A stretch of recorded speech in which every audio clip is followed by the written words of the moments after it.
Queridos amigos, é uma alegria muito grande estar nessa tarde, nesse início de atividades, compartilhando com vocês a proposta de reflexão para o nosso estudo neste domingo.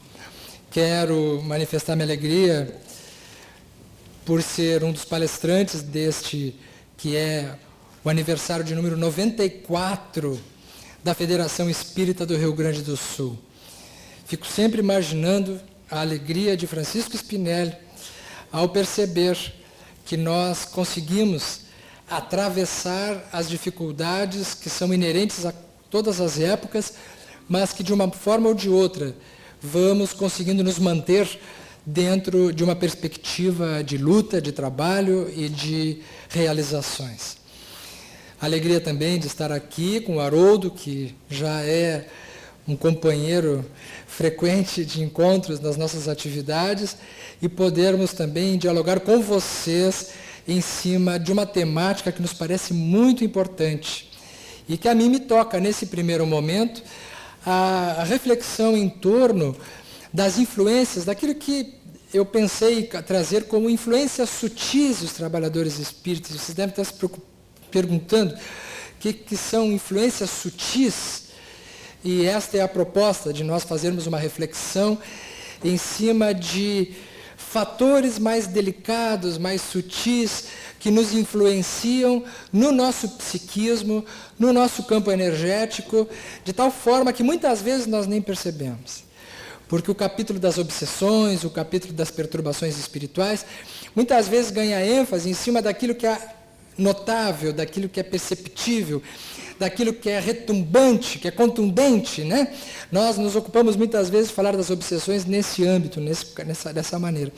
Mas nós nos esquecemos muitas vezes de abordar aquilo que é o mais frequente, porque as obsessões que nos preocupam não são exatamente aquelas que nos agridem de forma evidente e visível, são aquelas que nós não percebemos, porque são essas capazes de nos alterar a rota, de ter influências sobre nós, de modo que nos interfira na nossa caminhada. A grande pergunta é o seguinte: será que o trabalhador espírita ele está sujeito a perturbações diferentes das pessoas comuns? Para começar, será que o trabalhador espírita não é uma pessoa comum?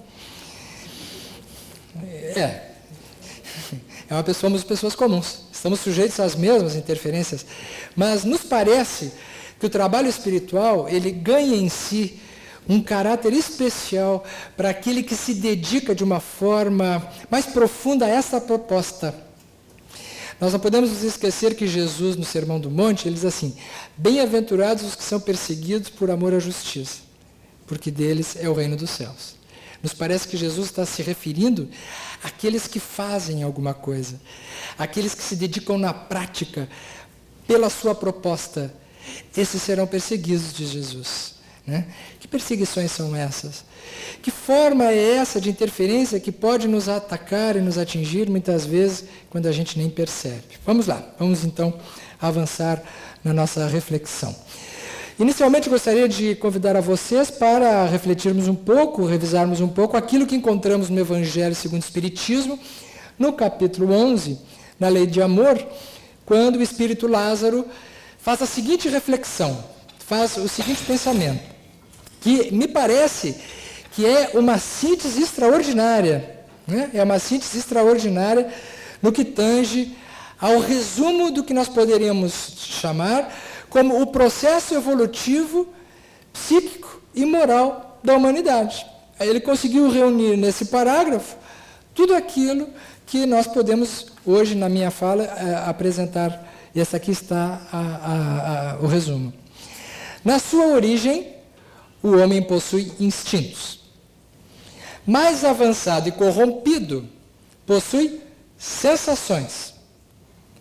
Mais instruído e purificado, possui sentimentos.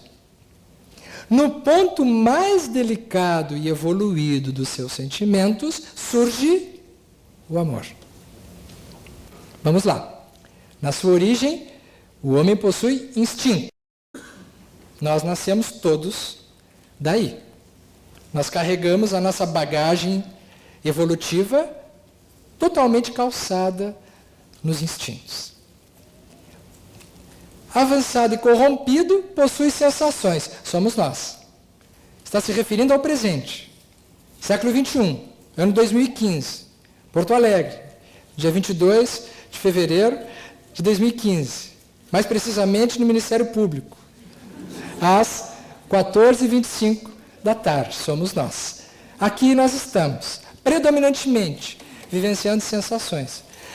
Porque mais instruído e purificado ainda é projeto futuro, para o qual nós estamos nos esforçando para atingir, através daquilo que nós vamos refletir agora.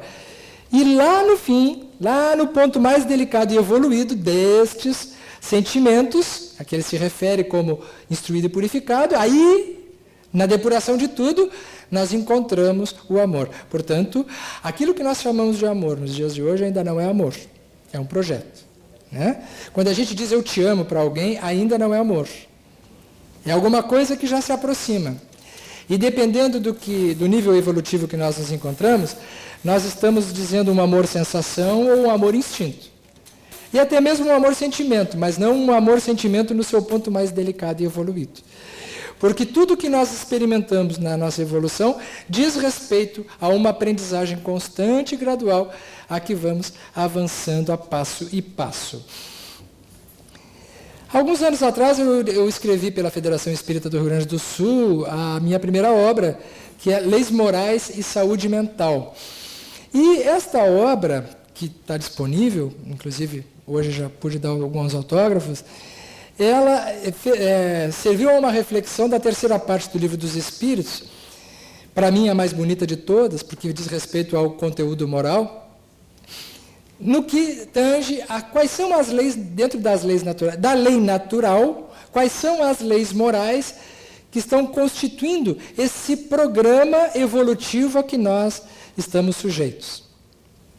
Mas certa feita, já depois de escrever o livro, muito tempo depois, conversando com a doutora Irvênia, numa dessas atividades nossas de palestra, após uma palestra, conversando com a doutora Irvênia, que é uma estudiosa do cérebro, e ela mencionando as instâncias cerebrais, os níveis cerebrais que nós temos, desde o nível mais primitivo ao nível mais nobre, nos lobos pré-frontais, nós conversando, nós tivemos um insight. Né? Nós percebemos que as leis morais, elas estão contidas no nosso arcabouço psíquico. E que nos 3 andares do nosso cérebro, que vamos ver logo a seguir, nós podemos subdividir as leis morais. Não está nesse livro aí. É projeto, talvez, né, para alguma coisa futura. É uma ideia muito boa essa, né, de escrever alguma coisa, fazer um estudo sobre isso. Vamos lá. Quais são as leis morais? Lei de adoração, lei do trabalho, lei de reprodução, lei de conservação, de destruição, de sociedade, de progresso, de igualdade, liberdade, de justiça, amor e caridade e de perfeição moral. Eu tenho um certo cacuete, eu tenho uma mania. Eu gosto muito de fazer analogias e paralelos. Para quem leu o Código do Monte já percebeu isso. Né? Eu pego as bem-aventuranças, eu vejo o que isso pode ter a ver com os chakras, e eu gosto de fazer isso. Né? E muitas vezes eu encontro muitas coincidências. Pode ser coisa da cabeça, mas às vezes são coincidências impressionantes, né? Que chama a atenção e não parece ser uma coisa por acaso. Aqui eu achei outra coincidência. Vamos dar uma olhada nessas leis morais? Lei de reprodução, de conservação e de destruição. Tem a ver com instintos. Certo? Primeiro nível de evolução. Porque diz respeito à nossa sobrevivência no mundo físico, reprodução, conservação e destruição. São leis ligadas à nossa materialidade. Não é assim? Se a gente for estudar a sexualidade, se nós estudarmos a nossa maneira de sobrevivência dos animais, por exemplo, na conservação, nós vamos perceber que existe um projeto de lei natural dentro disso. E veremos também, logo a seguir, em que parte do cérebro nós temos o departamento mais especializado dos instintos, da reprodução, da conservação dentro de nós. Existe uma parte do nosso cérebro que funciona em rede, obviamente, ele é um conjunto, mas ele tem determinados departamentos que respondem por funções mais especializadas. Vamos adiante. Quais seriam as leis ligadas ao nosso presente, à nossa vida no cotidiano? Quais seriam as leis morais que regulam a nossa vida no atual estágio evolutivo, que se aproximam das sensações, mas que já se direcionam para os sentimentos? 5 leis. Lei de sociedade, lei de progresso, lei de igualdade, lei do trabalho e lei de liberdade. É tudo que nós precisamos fazer no presente para evoluirmos. Aqui se dá o desenvolvimento das virtudes, dentro dessas leis. São as leis do presente, de nós espíritos encarnados. Nós precisamos trabalhar no nível da nossa socialização, do nosso progresso, da igualdade, do trabalho, da liberdade. Se a pessoa ela ainda está no nível das sensações, ela vai trabalhar socialmente, mas para ela apenas. Ela vai, por exemplo, trabalhar para apenas ganhar dinheiro para si. Agora, se ela já está no nível dos sentimentos, ela vai utilizar o progresso, a igualdade, o trabalho, a sociedade, a liberdade para si e para os outros. Joana de Ângeles, ela comenta que nós somos seres ainda muito vocacionados ao mal, por causa da nossa sombra. E ela situa que esse atavismo, esse arquétipo está gravado dentro de nós exatamente porque nós derivamos das espécies primitivas. Nós estamos mais próximos da nossa animalidade do que da angelitude. Nós temos mais tempo como espíritos estagiando próximo das espécies animais do que de um estágio racional e afetivo superior. Essa é uma das primeiras encarnações, talvez nossa, né, em que nós estamos tentando entender a espiritualidade de uma forma mais responsável, porque até bem pouco tempo atrás nós estávamos patinando, né, em torno das questões humanas apenas e dos próprios interesses, como se nós fôssemos imortais materialmente falando. E quais são as leis morais que têm a ver com um nível superior da nossa consciência? Será que existem leis morais relacionadas ao nosso futuro, ao vir a ser da humanidade? E não que o nosso futuro esteja apenas no futuro, é óbvio que ele precisa ser treinado hoje, que nós já temos que estar nos esforçando no hoje, mas é preciso um investimento muito grande? Parece que Kardec se deu conta disso. São 3. Lei de adoração, lei de justiça, amor e caridade e lei de perfeição moral. Dito isso, então, eu preciso associar um outro ponto, né, que diz respeito ao que vamos desenvolver logo a seguir, também utilizando a obra de André Luiz. Dá uma olhadinha aqui. Isso. Isso, tá bom. Isso aí. Muito bem. Vamos utilizar, então, agora o livro No Mundo Maior, de André Luiz, da coleção André Luiz, através de Chico Xavier. Nesse livro, no capítulo 3, que estuda o cérebro, Calderaro irá revelar para todos nós uma constatação científica que somente 20 anos depois é que foi confirmada pela ciência, de que o nosso cérebro ele tem 3 andares, não que seja 3 cérebros, mas é um cérebro como um edifício de 3 andares. E nesse edifício de 3 andares, nós vamos encontrar inicialmente o cérebro inicial, ali onde está circundado. E ele dirá que no primeiro nós situamos as residências de nossos impulsos automáticos, simbolizando o sumário vivo dos serviços realizados. Vamos ver. Então, são as leis morais que falamos antes. As leis morais ligadas à reprodução, à conservação e à destruição estão predominantemente concentradas na nossa área cerebral mais inicial. Os nossos instintos, nessa parte do tronco cerebral, estão as nossas áreas cerebrais automáticas, é ali que está o centro respiratório, está o centro cardíaco, né? As funções automáticas do organismo se dão ali. Neste campo está o nosso sistema límbico mais primitivo, nossas emoções mais ligadas à nossa instintividade, como raiva, como medo, como tristeza, elas estão muito vinculadas aos nossos instintos também. É por isso que uma pessoa, muitas vezes, ela tem uma reação instintiva, né? E muitas vezes o ser humano ele é capaz de ter reações desproporcionais como se ele fosse um animal. Ele é um animal. Nós somos animais. O que se espera de nós é que nós não sejamos apenas animais, certo? Mas também nós temos que tomar muito cuidado em negar que nós somos e viemos dali. Porque muita gente vira anjo negando a sua animalidade. Isso é muito perigoso. Porque nós precisamos ter um projeto de asas para o futuro, mas com os pés no chão. Porque senão é um processo de progresso falso e instável, né? No entanto, dentro destas leis morais, nós vamos encontrar algumas dificuldades, que são, se o indivíduo ele permanece indefinidamente na área dos instintos, ele está sujeito a determinadas perturbações espirituais mais dramáticas. No capítulo seguinte, e logo em seguida já vamos avançar, no capítulo 4, o André Luiz ele recebe as informações de Calderaro a partir de um estudo de casos. Resumidamente, é mais ou menos o seguinte: um homem com muitas posses, uma pessoa muito rica, adotou uma criança que ele criou como filho. Mas ele criou como filho entre aspas, é aquele filho que a pessoa pega para botar para trabalhar, para ajudar nas atividades. E aquele menino nunca se sentiu filho. Ele se sentiu meio empregado, escravo. Quando ele chegou mais ou menos a uma determinada idade, ele chegou para o seu tutor, para o seu padrasto, e lhe cobrou os direitos dos anos que ele trabalhou. E o tutor, o chefe, o pai, olhou para ele e disse: não, mas eu te tratei como filho esse tempo todo.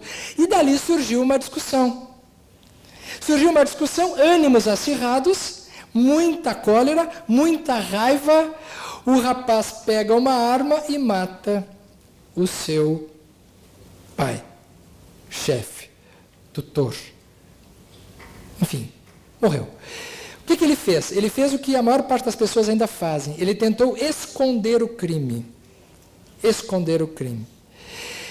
Como só ele sabia, ele forjou como se o pai tivesse sido assassinado, foi até o cofre, retirou uma considerável parte da fortuna que ele estava, mas cuidou de manter intacta uma boa parte, de modo que não parecesse ser ele.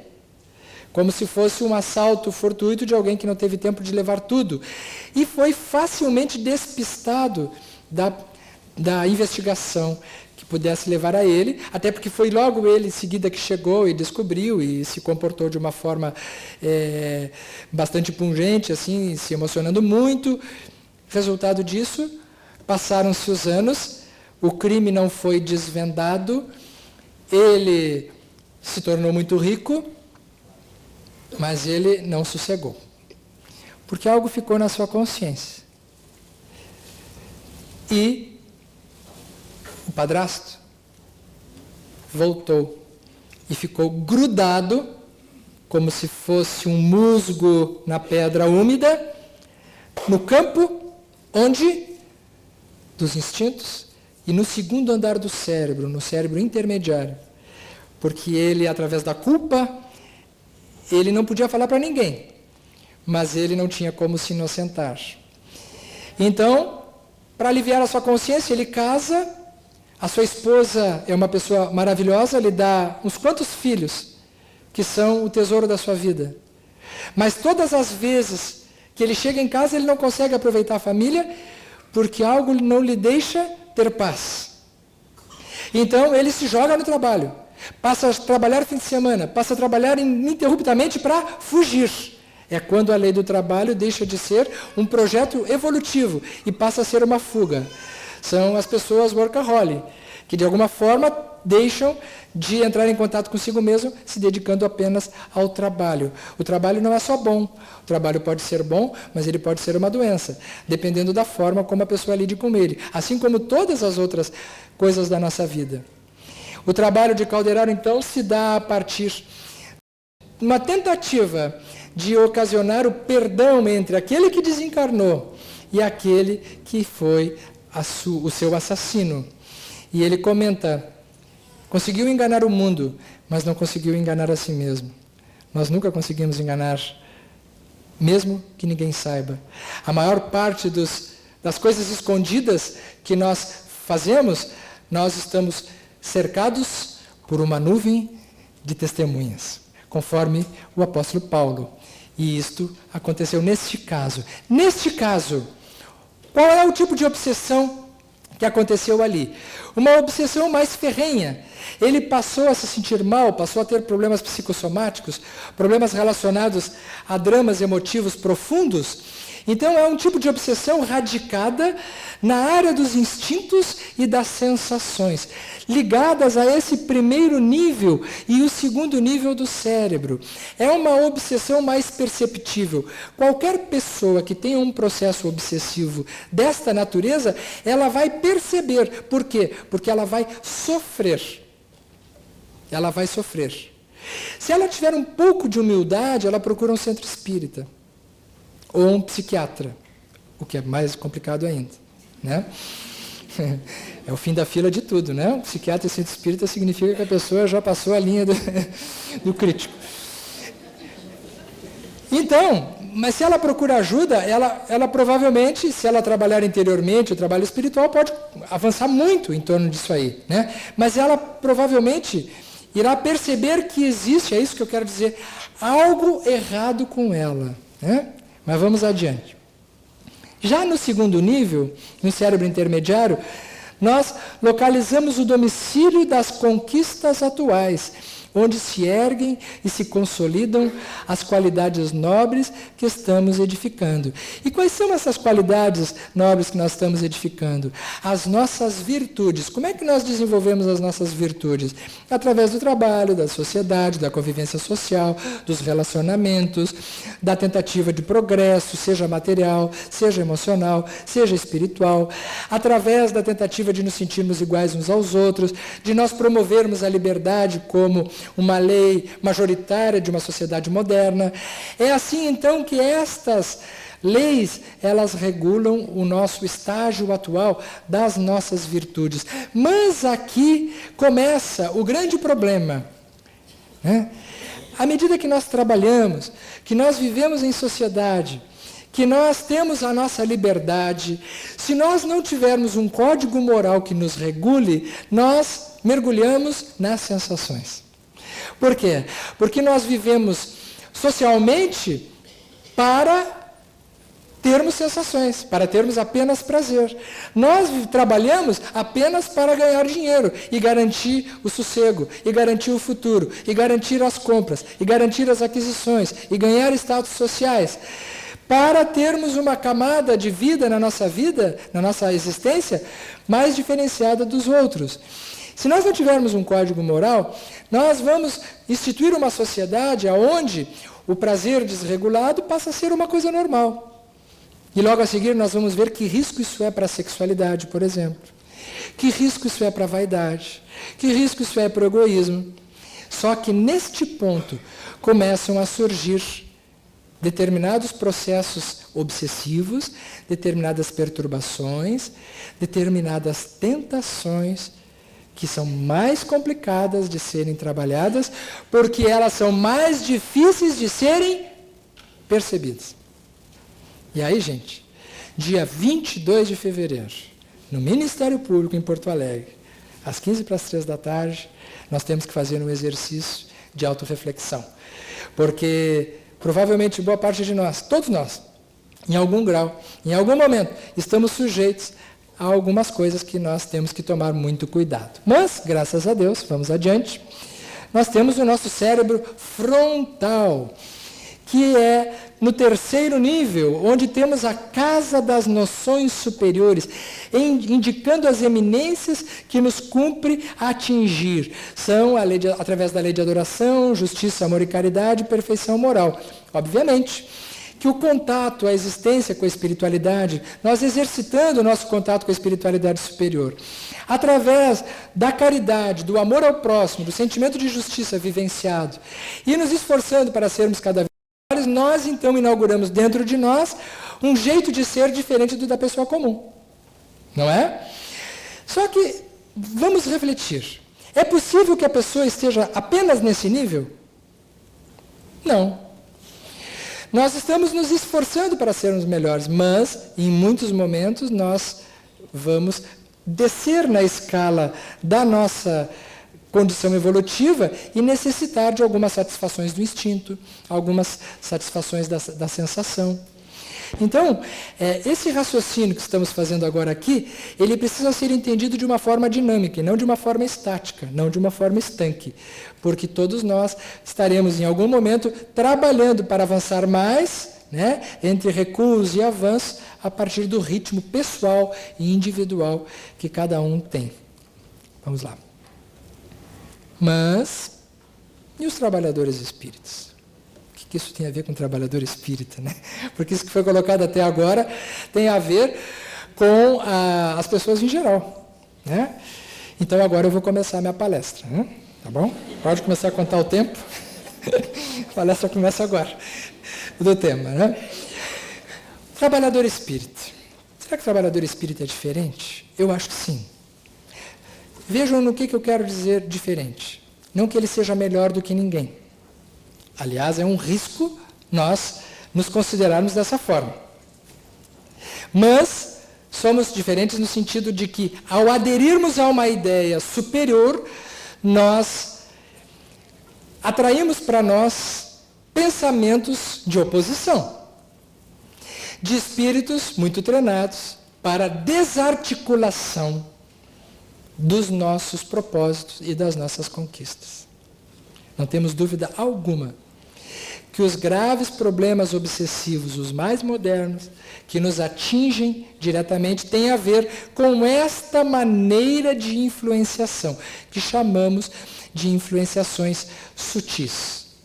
O trabalhador espírita que venha a se dedicar realmente a um trabalho de crescimento espiritual e de um trabalho genuíno de responsabilidade com o trabalho espiritual, ele estará fortemente sendo influenciado por espíritos superiores que lhe darão amparo, que lhe darão suporte, que lhe trarão benefícios incalculáveis para a sua vida pessoal e para o seu progresso humano, mas também estará sendo vigiado de perto por entidades inferiores que estudarão demoradamente quais são os pontos frágeis morais desse trabalhador, para que em algum momento ele possa ser atacado nestes terrenos, nesse campo, e venha a vacilar na sua caminhada. Eu gostaria de fazer uma reflexão impessoal a partir de agora, né? Que é de algumas situações que nós observamos, via de regra, nos trabalhos espíritas. A gente viaja muito, somos espíritas desde o nascimento, somos seres humanos sujeitos à influência também, sofremos em nós muitas influências. Então, é uma reflexão que serve para nós meditarmos o que pode muitas vezes estar acontecendo com determinados grupos, com determinadas pessoas, e aonde possivelmente isso esteja ligado com esses níveis mais inferiores do nosso estágio evolutivo, dando sintonia a esses espíritos que nos influenciam. Por exemplo, como trabalhadores espíritas, nós sabemos que boa parte de nós somos a reencarnação de espíritos ligados a ordens religiosas, certo? Ou tem alguém que tem dúvida aqui, que tem algum padre reencarnado no meio espírita? Tem um conhecido meu que ele tropeça na batina todos os dias quando ele vai fazer a palestra, né? Então, palestrante espírita, tirando eu e o Haroldo, a maior parte foi padre, né? Cardeal eu não sei, Haroldo, eu já não sei. Eu sou do baixo clero. Isso aí é com ele. Ele vem depois. Mas o que acontece? Vamos lá. Vamos tocar a ficha. No livro dos Médiuns diz assim, capítulo 23, Allan Kardec estuda as obsessões, isto é, o domínio que alguns espíritos logram adquirir sobre certas pessoas. Algum tempo atrás eu fiz uma palestra aqui em Porto Alegre mesmo, e eu citei os 3 tipos de obsessão que Kardec revela no livro dos Médiuns. Quais são? Obsessão simples, fascinação e... Qual é a mais grave de todas?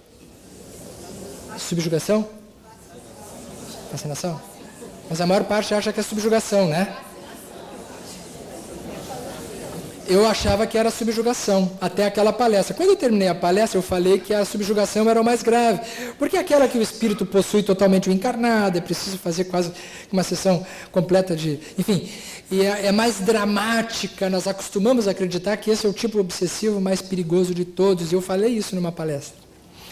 Quando terminou a palestra, um confrade nosso, mais com do que frade, né, porque tem uns que são mais frade que com, ele disse assim, Sérgio, está enganado, a subjugação não é o mais grave. Eu digo, não, é sim, está lá no mais... Onde é que Kardec disse isso? Ele era um estudioso, ele nunca tinha prestado atenção, Kardec nunca falou isso, que subjugação era o mais grave. Né? O mais grave de todos é a fascinação. Por quê?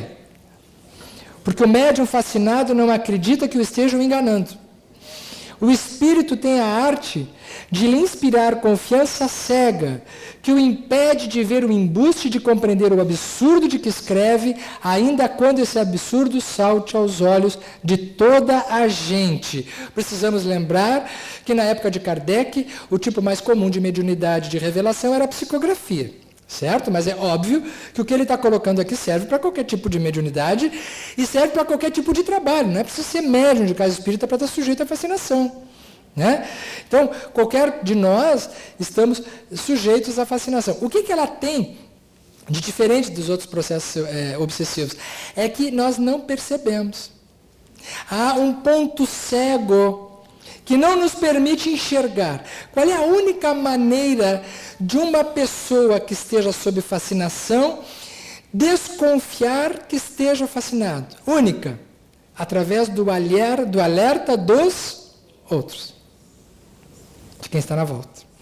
O que acontece quando alguém de fora nos diz assim, tu estás com algum problema espiritual relacionado a isso? Se a pessoa estiver mesmo, ela rejeita. A tendência imediata vai ser achar que estão lhe invejando, que ela está numa missão especial e que os outros estão querendo dissuadi-la. E ela é capaz de empreender determinados esforços e até situações louváveis, mas que observando mais atentamente nós percebemos que ela não logra um benefício maior. No trabalho espiritual, infelizmente, nessa reflexão que fazemos, nós temos visto muitos trabalhadores, pessoas de muito valor, que, em dado momento, enveredam por um caminho solitário, uma carreira solo, como nós chamamos.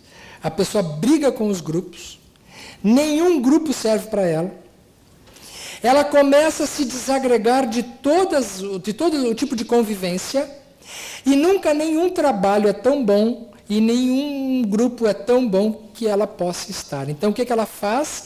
Ela cria um movimento próprio em torno dela mesma. Desconfiem sempre de pessoas que criam um movimento em torno do nome dela. Porque na doutrina espírita, obviamente, que no nosso movimento nós temos expoentes da doutrina que têm um trabalho em torno do nome dela. Mas se nós formos ver, são pessoas que começaram esse trabalho há 40, 50, 60 anos atrás. Onde o espiritismo não tinha uma atividade de grupo consistente. Né?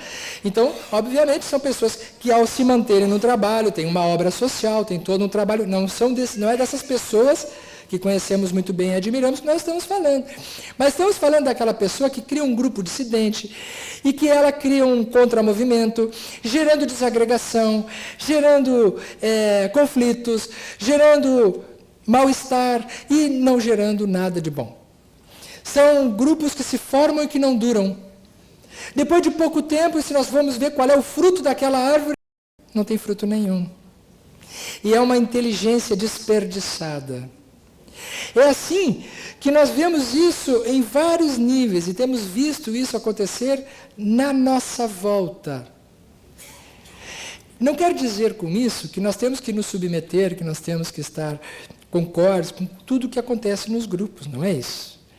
Mas nós temos um desafio, que é de brigar juntos, que é de resolver os problemas dentro e não resolver os problemas fora.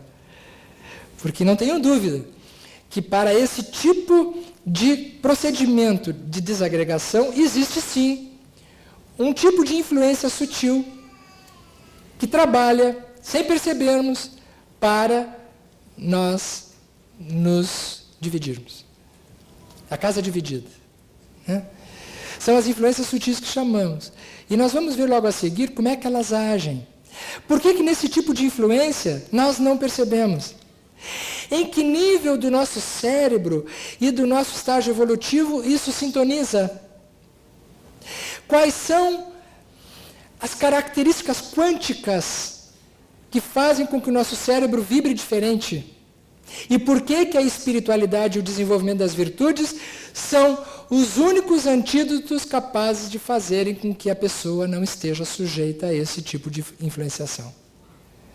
Porque existe um sentimento, em particular, que é o mais perigoso de todos.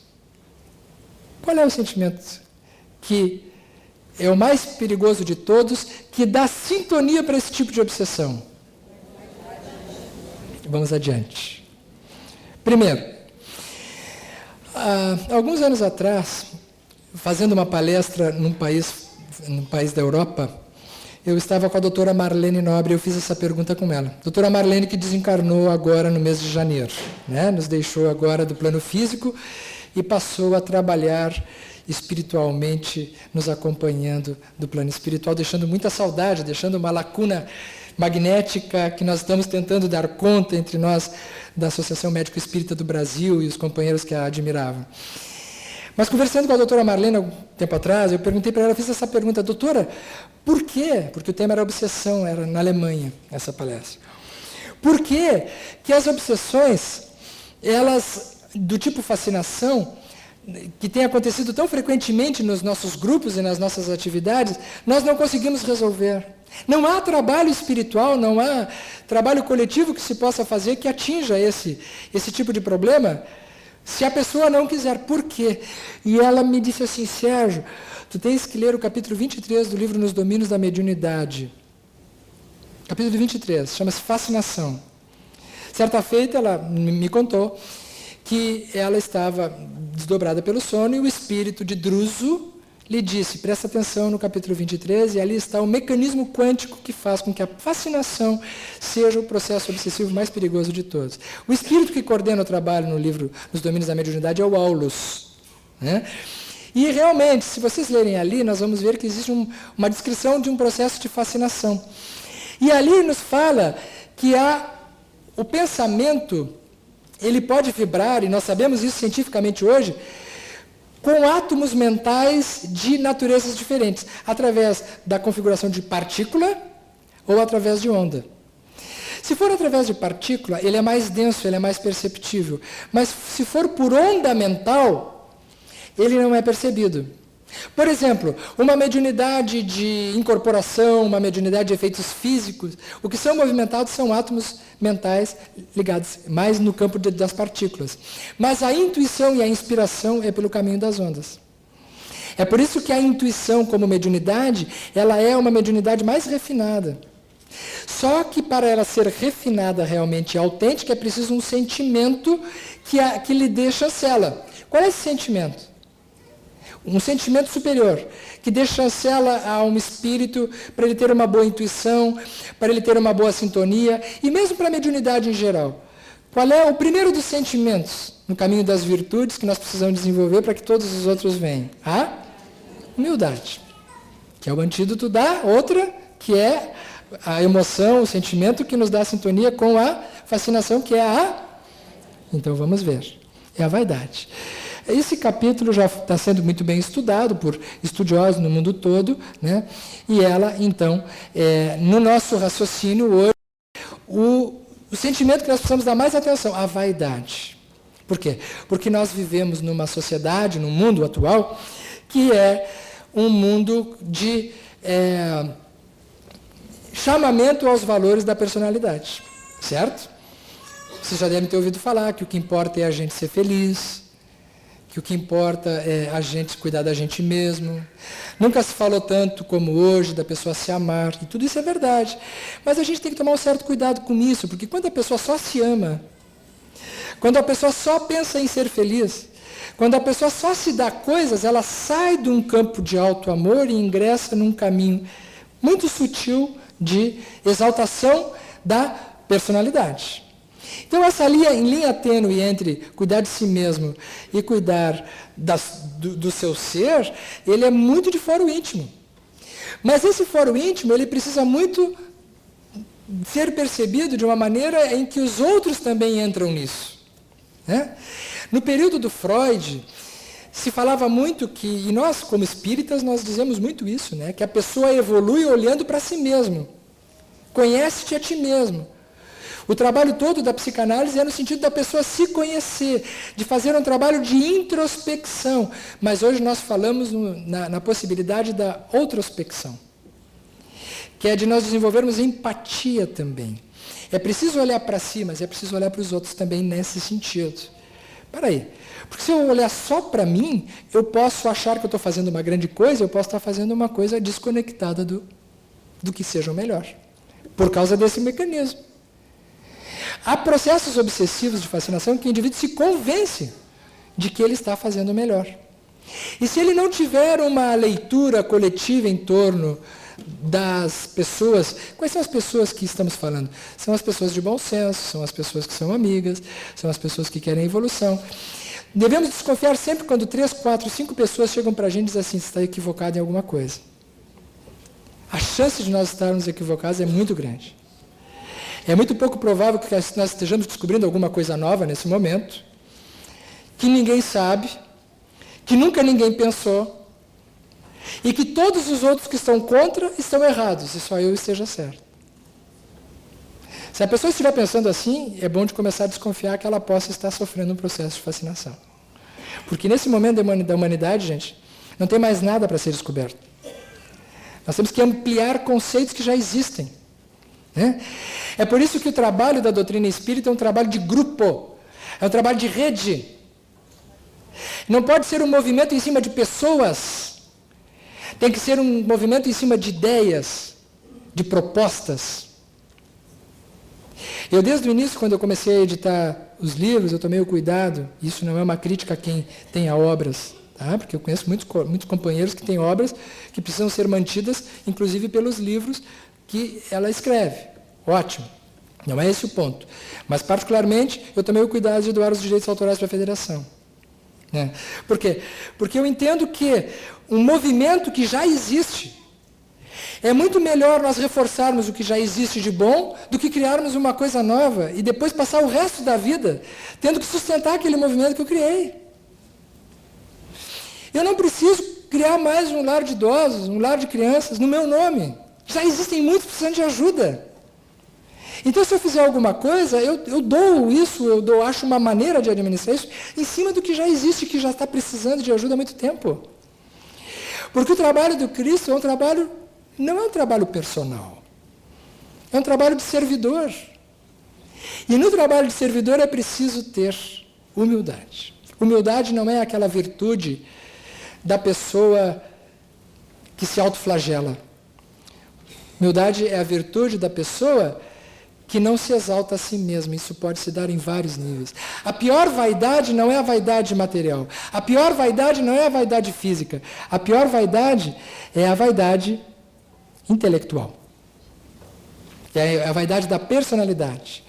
E normalmente os indivíduos mais instruídos e os mais inteligentes são também os mais vaidosos, ou não? Vocês acham que nós espíritas somos vaidosos?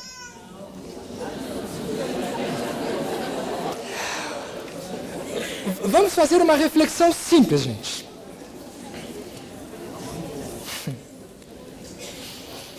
Nós temos resposta para tudo. Nós conhecemos uma doutrina que apresenta a solução para os principais problemas da humanidade. Nós estamos em grupos de estudo que nos explicam as questões filosóficas mais profundas de todos os tempos. Nós somos a religião mais culta de todas. Nós somos, sob o ponto de vista espiritual, aqueles que conhecem as leis divinas melhor do que os outros. E somos. Pior é que somos.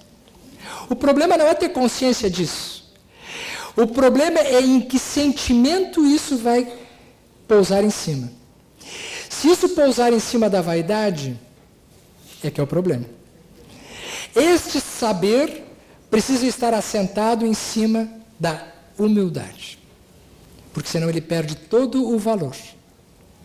Quando a gente conversa com uma pessoa, eu não sei por que isso aconteceu com um inocente. Deus não existe, nós já ficamos pensando, eu sei por que isso existe, né? Isso é a reencarnação, é a lei de causa e efeito, ninguém sofre por acaso. A gente fica louco para dar um monte de explicação, e se der uma brecha a gente começa a explicar. Daqui a pouco tem uma roda em torno da gente, a gente está dando ES de 1, ES de 2, ES de 3, ES de... Não é? Eu vi uma pessoa, um companheiro nosso, né, muito experiente, muito conhecedor da doutrina espírita, que certa feita desencarnou na minha cidade, um amigo muito conhecido no movimento espírita, e obviamente que a esposa dele, a viúva, estava muito sentida. Né? E ele estava lá, né, junto comigo, do meu lado, e na hora que foi fechar o caixão para que ele fosse lá, ela teve uma crise de choro. E se abraçou nele, disse que ele seguisse evoluindo espiritualmente, que ia sentir muita falta dele. Me chorou com emoção, chorou de verdade, assim. E esse companheiro olhou para mim e disse, para que serve o espiritismo? Não aprendeu nada. Não aprendeu nada. É nessas horas que a gente tem que... Ele não é casado nem tem filhos. Aí é fácil. É? O conhecimento não pode servir para nos distanciar como pessoas. E para nos esfriar como seres humanos. Uma coisa é eu saber que aquele que desencarnou vai para uma situação melhor. Mas a outra coisa é saber que a saudade, a tristeza, a falta magnética, o vazio energético da pessoa que partiu, ele vai demorar um tempo para ser completado. E nesse tempo cabe a tristeza, cabe a saudade, com o conhecimento espírita. Então, se o conhecimento não estiver calçado em cima do amor, da humildade, das virtudes, ele fica calçado em cima da vaidade, do conhecimento racional, da avaliação fria. No meu centro espírita, eu sou trabalhador espírita, mas às vezes eu não estou bem. Às vezes eu não estou bem. Muitas vezes eu não estou bem. E certa feita, várias vezes eu vou receber passe no centro espírita que eu frequento, no mesmo trabalho que todo mundo. E é comum ouvir isso. Quando eu estou na fila do passe, alguém atrás diz assim, tu tomando passe? Eu digo, se me enxergar na fila do banheiro, então vai pensar o quê, né? Como assim, né?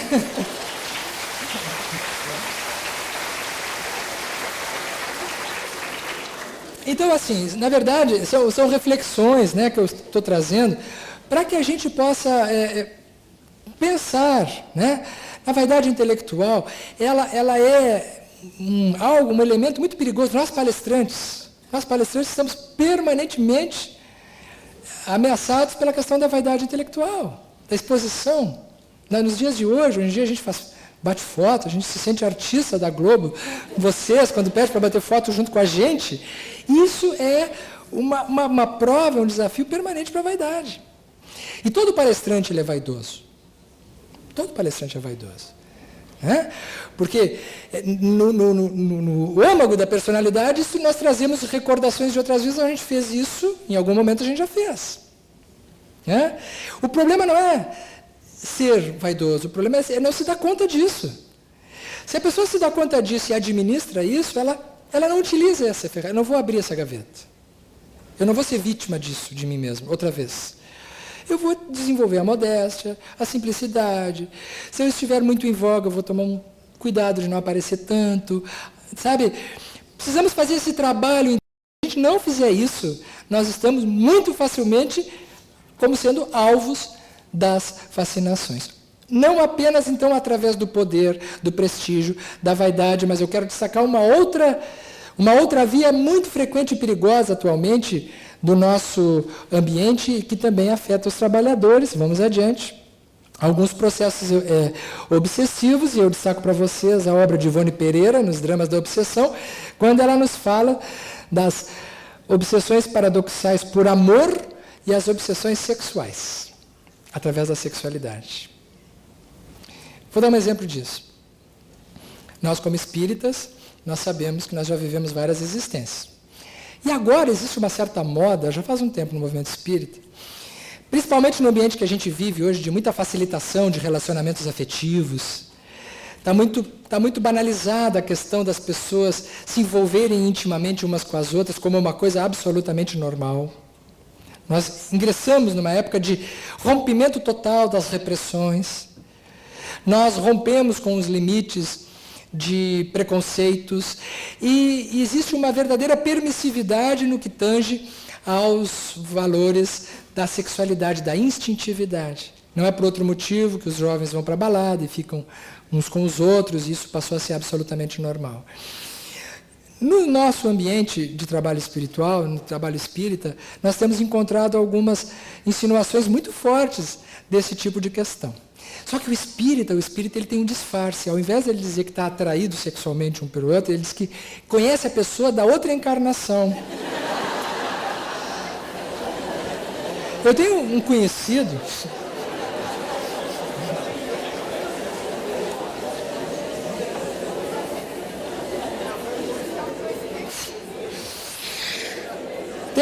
Eu lembrei agora de um casal. Um casal não. São dois, olha a situação como é séria, é delicada. A questão é muito delicada. A gente ri, mas é delicado. Dois trabalhadores espíritas, os dois casados. Aí ele olha para ela olha para ele e se reconhece. Alma gêmea. Alma gêmea. Ele já era a terceira ou quarta alma gêmea que ele encontrava. Não. E o argumento é sempre o mesmo. Não, nós temos alguma coisa que já vem de outras vidas e tal. Enfim, como hoje em dia isso não é motivo de freio, muitas vezes se dá vazão a um relacionamento extraconjugal. Né? Se a pessoa está no nível dos instintos e no nível das sensações, ela não dá nem bola para isso. Ela se envolve, tem um envolvimento, depois vira as costas e sai. Mas se a pessoa já está no nível da consciência, ou já está ensaiando o nível da consciência, ela não consegue ter um envolvimento desse sem ter algum tipo de autocobrança. Porque o terceiro cérebro, né, o nível dos sentimentos, que já está se aproximando do amor, o conhecimento das leis divinas, faz com que a pessoa diga, a consciência dela diga assim, está errado isso aí. E aí ela passa a ser chamada à sua responsabilidade. Ela tem duas atitudes aí a fazer. Ou ela se dá conta que pode ser até que tem alguma coisa a ver de outras vidas, mas não, a maneira como está fazendo não é a correta, e ela, portanto, vai precisar administrar isso aí, ou ela cede aos instintos e ela entra em complexo de culpa. Né? Nós temos visto, infelizmente, as pessoas se perderem e relacionamentos acabarem se criando desastrosos em cima disso. Normalmente são relações que não vão adiante. Eu sou psiquiatra há mais de 25 anos, eu acompanho esses casos, eu sei quando é. Tenho visto. Quando é uma coisa baseada apenas nas sensações, disfarçada de reencarnação, sabe? Parece que existe alguma coisa a mais. Não, são instintos. Então, o fato de nós estarmos trabalhando neste ambiente em que nós nos encontramos, ele nos traz uma responsabilidade muito grande, que nós prestarmos atenção, como é que está a nossa vida? Nesse caso, vamos dizer que a pessoa ela patine, ela deslize, muito bem, pisou na bola, aconteceu alguma coisa mais forte que ela, retoma a sua vida, corrige a sua rota e assume a responsabilidade e segue trabalhando. Rompe, né? Porque também não adianta o indivíduo depois ficar num remorso interminável, aquilo que Joana de Ângeles chama de culpa tormentosa. Culpa tormentosa. Eu não quero me alongar muito mais, porque a gente quer ouvir o Haroldo, depois a gente fazer o debate. Esse assunto eu vou dedicar, nós vamos trabalhar, eu e a Janine, né, no Congresso da Associação Médico Espírita do Rio Grande do Sul, que será dia, depois eu anuncio para vocês no final, em julho, certo? Haverá um grande congresso em Porto Alegre, em homenagem aos 25 anos da psicologia de Joana de Ângeles, tá? Com a presença do Divaldo. Né? E eu e a Janine vamos apresentar um seminário sobre relacionamento afetivo conjugal dentro da psicologia da Joana de Ângeles. Então, vamos deixar para mais adiante, a gente já sabe fazer um marketingzinho também, a gente anuncia, deixa assim já todo mundo... Vamos adiante. Então, isso aqui... No capítulo 4 do livro No Mundo Maior, o Calderaro faz uma revelação. Atenção, neurologistas, cientistas, neurocientistas, pessoas ligadas à ciência. Ele faz uma revelação, lá em 1947, no livro No Mundo Maior, que a ciência ainda hoje não chegou. Porque ele já fez revelações nesse livro que a ciência já chegou. Mas essa aqui ela ainda não chegou. Ele diz... Há neurônios sensitivos, motores, intermediários e reflexos. Existem os que recebem as sensações exteriores, mas agora, e os que recolhem as impressões da consciência. Calderaro diz que existem neurônios que recolhem impressões da consciência. Isso não foi detectado pela ciência. Mais recentemente, o que foi mais observado são os chamados neurônios espelho. Né? O Dr. Risolati agora está vindo no final do mês a Porto Alegre, no Congresso do Cérebro, Comportamento e Emoções, vai falar sobre neurônios de espelho. Isso é uma coisa. Mas neurônios responsáveis pela consciência a gente não ouviu falar ainda. André Luiz antecipando a ciência novamente. Isso aqui nós vamos ouvir falar. Significa o quê? Que nos lobos frontais, lá onde está, possivelmente, isso é uma hipótese, isso é um exercício, né, de raciocínio, existem neurônios especializados a capturar as impressões das nossas instâncias superiores. Se nós estivermos trabalhando na caridade, no amor, nós estamos gerando informações para esses neurônios, que nos devolverão informações novas, fazendo com que o cérebro funcione diferente. Então, aqui está a boa notícia do nosso encontro. Se nós fizermos um forte investimento na ética, no amor, na caridade, na consciência, nos valores morais, nós estamos investindo em áreas nobres do nosso cérebro que não foram até então reveladas. Gerando saúde, gerando bem-estar e gerando aquilo que nós precisamos gerar no nosso mundo físico. Foi ele que nos ensinou que nós temos potenciais adormecidos dentro de nós, que nós temos uma capacidade de nos erguermos da nossa animalidade, de sairmos do nosso egoísmo, de sairmos do nosso mundo pessoal e ingressarmos num universo novo de possibilidades. Aqui a doutrina espírita já nos dá chance de conhecermos mais profundamente, mas sem perdermos o canal de vinculação com o nosso Mestre Jesus. Não são poucos os trabalhadores espíritas, alguns que já estão nos deixando através da desencarnação, que estão nos deixando um exemplo de uma vida digna, de uma vida grandiosa, de um exemplo de trabalho pungente e consistente dentro do campo do conhecimento espírita. Entre elas, não poderíamos deixar de falar na nossa querida doutora Marlene Nobre, que desencarnou há pouco tempo. Ela que é a criadora da Associação Médico Espírita do Brasil e Associação Médico Espírita Internacional, que este ano está completando 20 anos de existência, a Associação Médico Espírita do Brasil. Foi ela que criou essa conexão ciência, saúde e espiritualidade no exterior. Hoje existem congressos nos quase todos os países da Europa, nos Estados Unidos, através do trabalho solitário da doutora Marlene.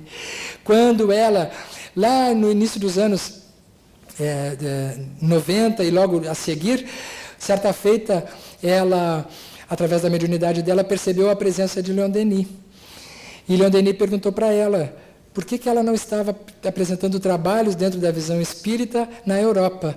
E ele disse para ela, ela disse para ele, mas mestre, eu não fui convidada. E que ele sorriu para ela e disse assim, Marlene, tu estás esperando ser convidada para fazer um trabalho? E desapareceu. E desde então ela começou a organizar